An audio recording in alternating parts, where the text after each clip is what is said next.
Welcome to Geekview Tavern as we take the show on the road.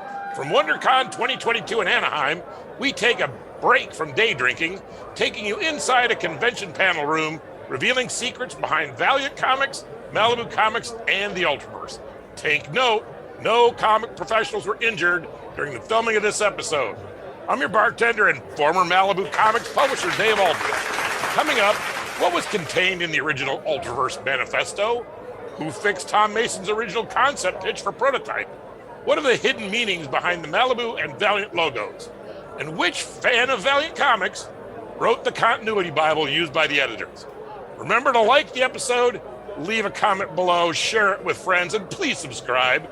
Okay, Skeeter, hit the accelerator.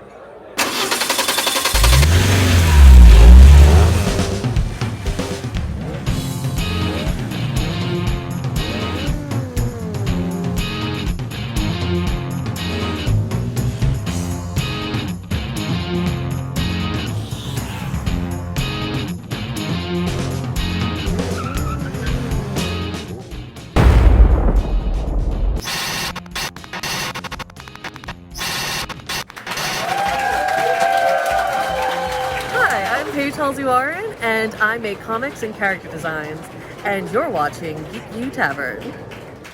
Here are the panelists. Tom Mason, Malibu Comics principal and Ultraverse founding father. Chris Ulm, founding father and editor-in-chief of the Ultraverse. Kevin VanHook, writer, artist, visual effects guru, and co-creator of Bloodshot and a Valiant Comics editor. All right, let's get this show on the road. So how many of you consider yourselves Ultraverse fans? I mean, if you're Valiant fans. Now, hold your hands up if you're both. There we go. Great. It's like everyone won. Yeah, everybody wins. Yay! It's like a Disney show. We've all learned a valuable lesson. That's right. Oh, look at that. This is the first time Dead I've ever silence. seen Kevin VanHook in person, though. Really? Oh, that's so weird, because, like, all right, this is, like, really super easy history, but when Chris was editing Eternity, didn't we publish a bunch of stuff that you worked on? But I never met him. No, I know. I got That's that. what I'm saying. You're gonna twist my words. What's your memory of working with Chris at Eternity, Kevin? I'm gonna leave the room now. Just stay. I only did a little bit of stuff for Eternity. Okay. So we had a prior relationship with another publisher. Yes. That was owned by Yeah. the same owner. Yep. And that was not a blessing. No, I understand that didn't go well. I actually drew 2 issues of New Humans. Okay. I know I did it, and I did one of the covers, which was inked by Jimmy Palmiotti. So Yeah, nice. Yeah, Jimmy did a lot of inking for us back in the day. But I believe Mike in White Hayden did the other cover. Okay. Right. Very nice. So we built universes in the 90s around the same time. Valiant was founded in '89 by Jim Shooter and Steve Masarski, believe it or not. Their first title was Super Mario Brothers. So that was 1990. Malibu was founded in 1986 by Scott Mitchell-Rosenberg with my help, assistance, and guidance. And our first title was Dark Wolf, #1, 1987.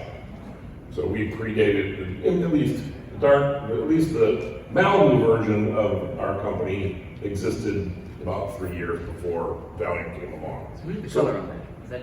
Is that Butch? I think Butch painted over blue line on that, yeah. Regular artist on the book was Butch Burcham. This is a Butch Burcham pencil piece, and he also colored it. So I think that's what Tom was getting at. And his wife designed the logo. Yeah, that's a good one. That logo really holds up, actually. I have too much stuff in my head right now. This is the Malibu logo, really early on here, very early days. And here's a story I've never really told anybody except for Tom. If you look really carefully, there's a subtle thing where I put the number 1 into the logo 4 times. One in the M, one in the L, one in the I, one in the D. Because I was a little bit jealous of the first comics name. I thought that was a really cool name. Who knows why you do these things, but that's what I did. So if I say Malibu 4 times, Yeah, then Candyman shows up. That's right. That's it. Then Valiant went through a whole bunch of different logos in their history. I really had a hard time tracking it, so I just figured I put some of these up. Do you have any memories of this? I'm looking for the word evolution. So the first one up there was designed by Scott Friedlander. The second one was by Kenny Lopez. Kenny went on to be a big art director at DC and did a lot of covers. Right, when you say the second one, you mean the one... going left to right. Going left to right. Yeah. So, Okay. So the compass. Okay. So the company was called, the company that funded us was called Voyager Communications.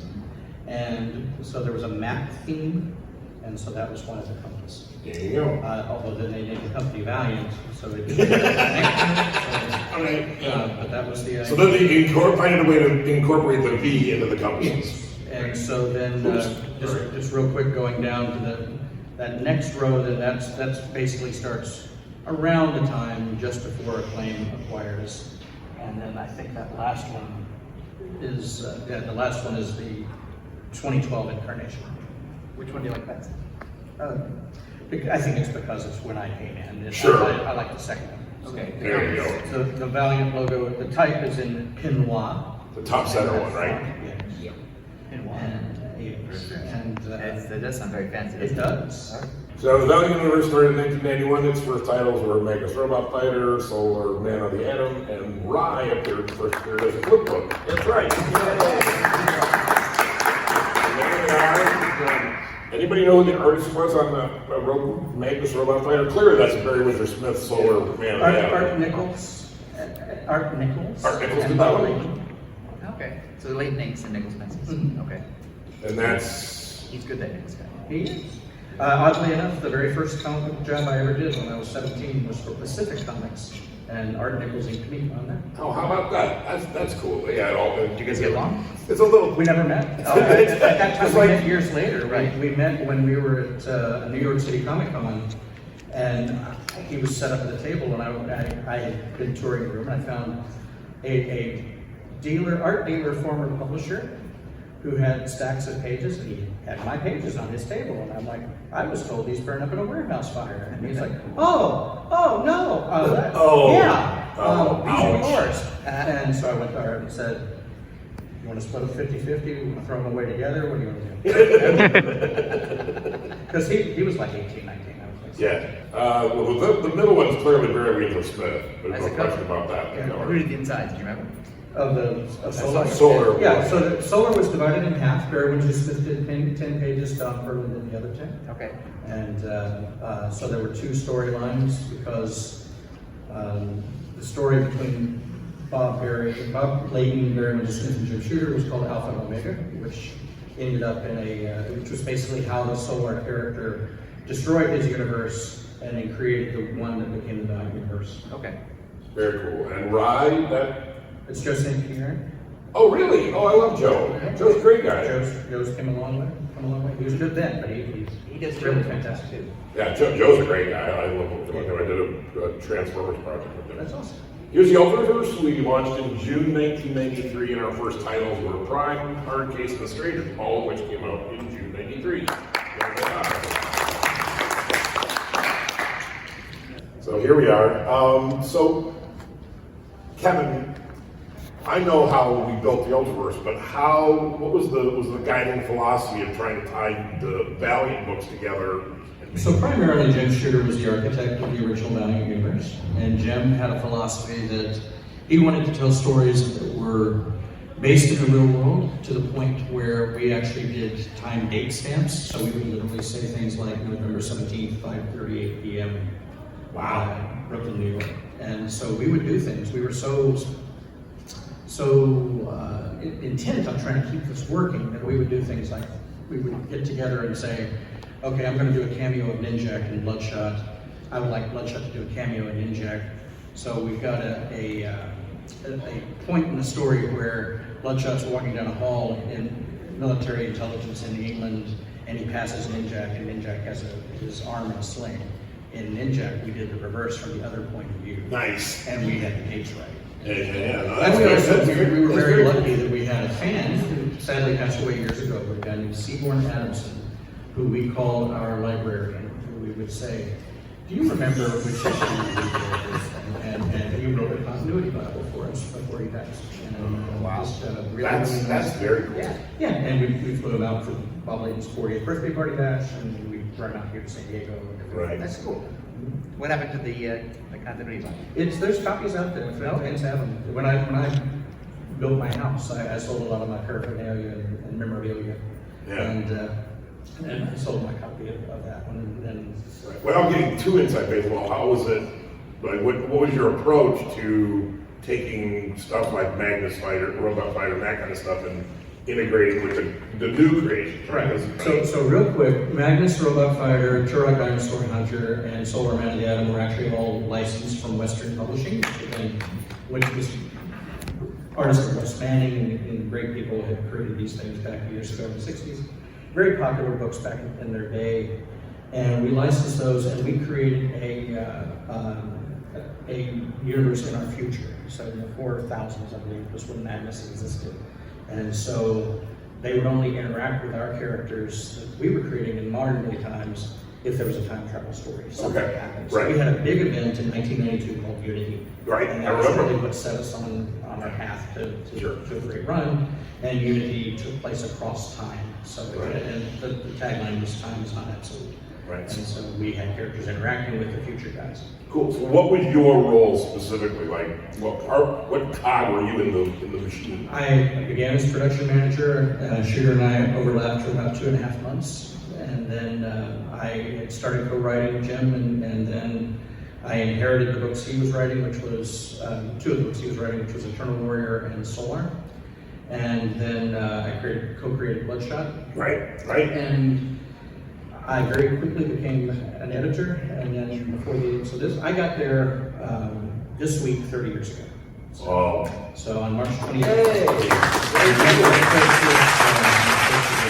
when we got back from having his son being born. So by December, I was the executive editor and senior vice president, and it was just very explosive. That was an interesting time. It was fascinating and a great ride. And I had been in comics for a while at that point. I'd been almost 9 years. So people like our publisher thought, what's it feel like to be overnight success? Where did this kid out of nowhere? Right? Yeah, well, 9 years in the making for it. Some people think Malibu didn't exist till the first image book came out. I'm one of them. And we woke you up just in time, didn't we? Tom, then just get to it. But I ended up working very closely with Bob to kind of guide the direction of the books. And so we had rules like there's no magic in my universe. Right. And then we would like, well, what is? And then we allowed certain types of magic. So there's geomancy and necromancy, but there's not just like boo-boo-boo. So we did those kind of things and just tried to work together as we were creating books and not to steal all the time here, but we had a great guy in marketing named John Hartz who was really, really good. And he had his finger on the pulse of the industry and knew all the big retailers and mail order guys. And so he and I would be just talking casually. It's like, so what are you up to, Kevin? I'm like, well, I'm doing this guy in Solar 14 called Fred Bender, and he's kind of like, he manipulates reality, and that's how he can take on Solar, who's so incredibly powerful, because what do you throw at Superman? Right, yeah. And he's like, and I said, and Joe St. Pierre and I are talking about him being actually turning into Dr. Eclipse in the first issue of Secret Weapons. Right. And he's like, are you sure? Yeah, that's the plan. I mean, we can check with Bob, unless something changes. And then the next thing I know, there's retailers out there who are like massively ordering copies of Secret Weapons 1, but they're also ordering Solar 14 because that's the first appearance of this guy. So there was a lot of that kind of stuff. Yeah. So Mr. Tom, tell everyone what your role was in creating and building what became the Ultraverse. I'm the cranky Grab a microphone there, just in case. I think they can hear us, but I want to be sure. Better? Yeah. Maybe? All right. So I'm the cranky one. I didn't really do a lot. So true. Yeah, I'm not one of the original 7. I'm sort of one of the side quests from the other 4 or 5. And so my role was to show up at the original founders. Well, my role first was to submit names of writers who could participate. So I submitted Len Straczewski, and I think I submitted Len, because I found Len, there was a book he did for DC called Justice Society of America, which was a short-lived book with and I can't pronounce his last name, Parabek? Frank Parabek, yeah. Great guy, great book. I was really impressed by that, and I thought Len has an out-of-the-box way of looking at superheroes that might come in handy. Chris, why don't you read these? And I think I recommended Mike Barr, because I was working with him on the Star Trek stuff. Yeah. And then I participated in the original Ultraverse Founders Conference, where I pitched the idea for a prototype, and Chris said, I don't like that. Why doesn't Len fix it for you? And so That's not what I said. it's the narrative going forward, and I stand by it. I wish I had said it, to be honest. And so Len and I ended up working on that book together because he had a lot of ideas that were a lot better than my ideas. And so we co-wrote that, and then I ran the marketing department for all of Malibu at that time. So those are my ideas. Perfect. There. Thank you very much. Mr. Ulm, you came up with the original chicken wire we hung everything on. So what was... You're calling it chicken wire. Yeah. Well, you should use the official term, Chris Ulm's Manifesto. That's true. That was the document title. That's right. So why don't you discuss the manifesto a little bit, because that's even one step deeper than you're going to find on Wikipedia or any place else about how the Ultaverse was built. Yeah, well, Tom's right. And we'd already existed for what, before Ultraverse, 6 years? 6 years. 6 years. Yeah. And we've been kind of, building up the company slowly. Started out with 4 of us, and then gradually we're adding more and more people, and doing more and more books. But we did a wide variety. We pretty much did almost any kind of book you could imagine. We did licensed books. We were doing all sorts of books. And then we merged with and I was going to ask you about this too. We merged with a video game company, and came up with a bigger company, and then we did Image as well. So suddenly we had a much bigger profile as a publishing company. And then it was, what are we going to do next? And the idea was, well, we could keep doing lots of little books, or we could keep diving into doing more and more licensed books. Does that really make sense if we're going to go big? Like, what do we do? So the idea was, well, let's do our own universe of characters. But then the question is, how do you do something different? Dark Horse was doing one, you guys were doing one, Marvel DC, of course. Everybody had a combined universe, and at this time, remember, in the 90s, it was all about the art, right? It was all about the art. And so my suggestion was, why don't we refocus back on stuff that we used to love in terms of like Silver Age, and get back into characters and the writing of the characters, and do a writing-driven universe rather than art-driven. It was sort of like the high concept. And then let's go out and get some great writers that we really want to work with, some great artists that we really want to work with. And then we did kind of the same thing, not quite with the timestamps, because that came unglued for us really fast. What we did is we built this gigantic tome of a Bible that had, we had Larry Niven helping us out with it. We had just tons of stuff. So we didn't have any hard and fast rules, because we wanted to keep it kind of open in terms of what we could do, as long as there were interesting characters. So our focus was really on, does this character have a twist? Is it interesting? Is it something that people are going to really dig into and like? And that's kind of the way we went. And I think we had some super interesting characters, really proud of them. And the world was interesting too. We had these other dimensions, and we had this giant disc world that people could go to that Larry Niven created, the same guy that created Ringworld, right? Yeah, so that's the chicken wire. There you go. So I don't want to, go ahead. You're going to say something? Wait, I'm waiting for my next cue. Waiting for your guidance. And Tom did a lot more than what he said. Yeah. I'd like to point that out. Very important. Well, thanks, boys. I appreciate you coming out. Thanks for coming. We've got 2 more panels during the course of the show, so if you want to stop by, we appreciate it. Thank you all. On the next episode of Geekview Tavern, you'll hear someone from the audience say, I'm a big fan of the Ultraverse characters. What is the status of the characters now? Oh, you have no idea what we might say.